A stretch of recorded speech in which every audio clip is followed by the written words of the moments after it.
summery temperatures in Washington, D.C. in the middle of winter. Does that have anything to do with climate change? There are quite literally hundreds of factors that influence climate. We're finding that in all the peer-reviewed literature, from the lack of volcanic dust, tilt of the Earth's axis, ocean cycles, water vapor, methane, cloud feedback, the solar system, the sun, and CO2. Mark Morano is one of the most influential lobbyists in Washington. A public relations man, he once worked for a Republican senator.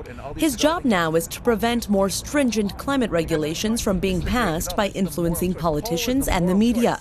How? By declaring climate variations as harmless.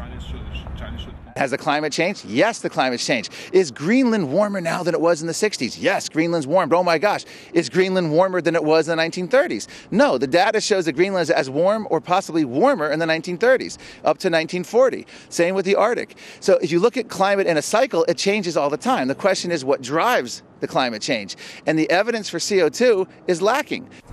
After China, the U.S. produces the highest greenhouse gas emissions in the world. Thanks to an army of lobbyists, the American coal, oil, and automotive industries have so far warded off tougher environmental regulations. That saves them billions of dollars.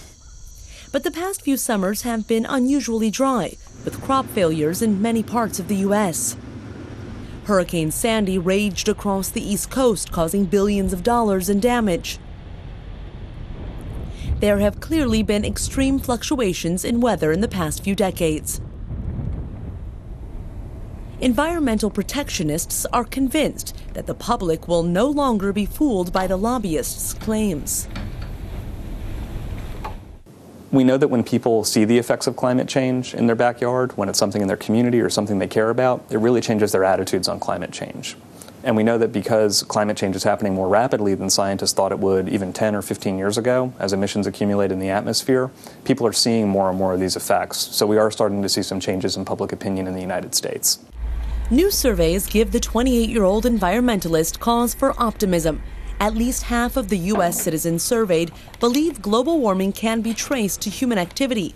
He hopes the newly elected Congress takes up the topic. Until now, the lobbyists from major industries have prevented that. One of the best measures of how Congress is being influenced is to look at who's registered as a lobbyist in Washington, D.C., and who they represent. So when we look back at the last big climate change debate the United States had, we can see that people who are registered lobbyists for environmental, health, and alternative energy, a little more than 300. People who represented the polluters and other businesses that are actually causing climate change, they had more than 2,300 lobbyists.